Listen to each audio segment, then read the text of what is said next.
you please, ma'am? The post's just come. Thank you, Hannah. A good girl, that. Very obliging. 2 letters from Jane. At last. I've been wondering why we had... This one was misdirected at first. No wonder, for she wrote the direction very ill indeed. Would you be very angry if I beg you to postpone our outing? Not at all. Of course you want to read your letters. Your uncle and I will walk to the church and call back for you in an hour. Thank you, you're very kind.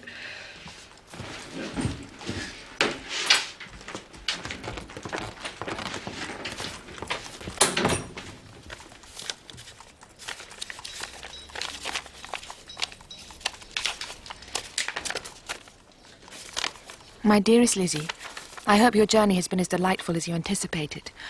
We all miss you. Our father most of all, I believe. I confess I've hardly had time to write. My nephews and nieces have commandeered almost every moment. But they are such dear children. Our mother, indeed, finds their exuberance a little trying for her nerves. Mama. She spends much of the day above stairs in her room or with Mrs. Phillips. Oh, dearest Lizzie, since writing the above, something has occurred of a most unexpected and serious nature. But I am afraid of alarming you. Be assured we are all well. What I have to say relates to poor Lydia. Lydia? An express came at 12 last night, just as we were all gone to bed. Oh, Mr. Bennett! What is it? Are we to be murdered in our beds?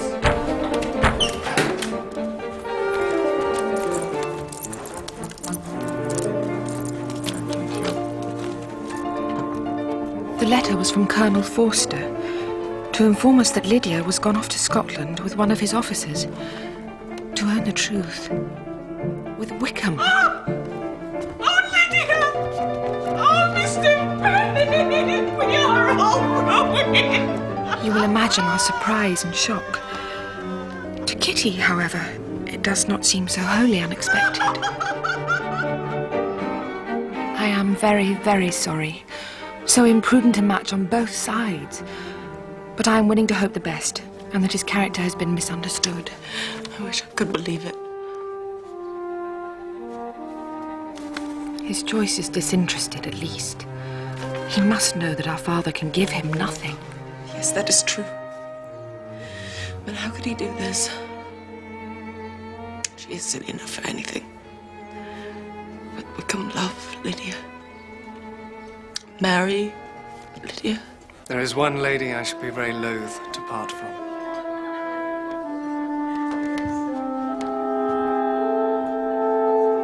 We expect them soon. Return from Gretna, man and wife. But I must conclude. I cannot be away from our poor mother long. I shall write again as soon as I have news. My dearest Lizzie, I hardly know what to write, but I have bad news. Imprudent as a marriage would be, we now fear worse. That it has not taken place. That Wickham never intended to marry Lydia at all.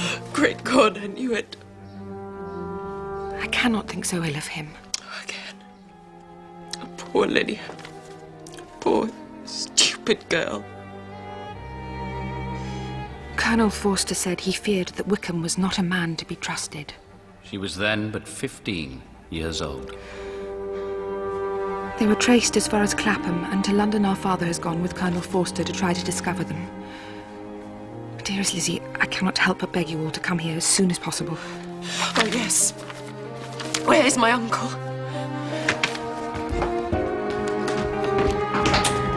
If you please, ma'am. Miss Bennett, I hope this... I beg your pardon. I must find Mr. Garden at this moment. On business that cannot be delayed. I have not an instant to lose. Good God, what is the matter? Of course, I will not detain you for a moment, but let me go, or let the servant go and fetch Mr. and Mrs. Gardner.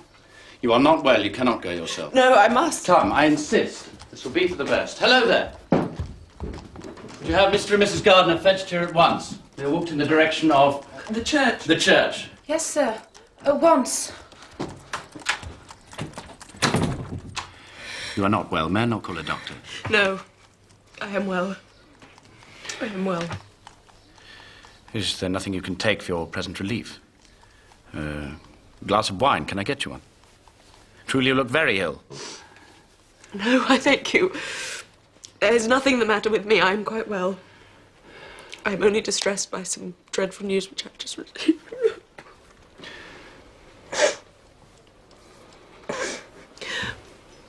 I'm sorry, forgive me. No. I've just received a letter from Jane with such dreadful news. It cannot be concealed from anyone. My younger sister has left all her friends, has eloped, has thrown herself into the power of Mr. Wickham. They've run away together from Brighton. You know him too well to doubt the rest. She has no money, no connections, nothing that can tempt him.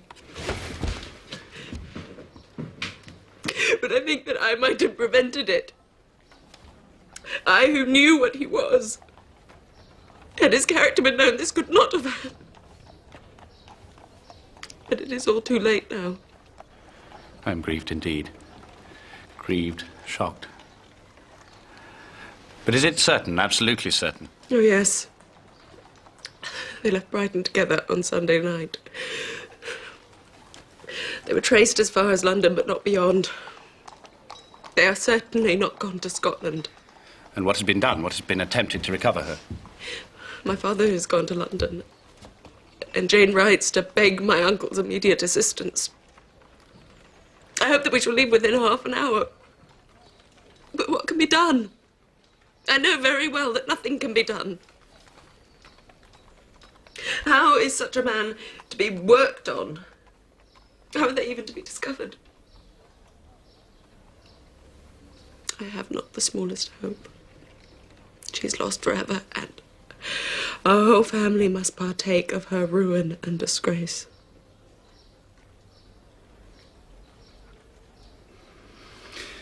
I'm afraid you have long been desiring my absence. This unfortunate affair will, I fear, prevent my sisters having the pleasure of seeing you at Pemberley today. Oh, yes. Be so kind as to apologize for us to Miss Darcy. Say that urgent business calls us home immediately. And if you would be so kind as to conceal the unhappy truth as long as possible. I know that it cannot be long. You may be assured of my secrecy. I've stayed too long. I shall leave you now. Yes. Thank you.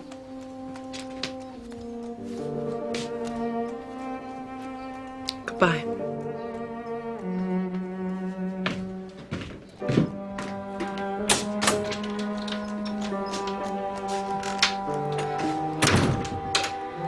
I shall never see him again.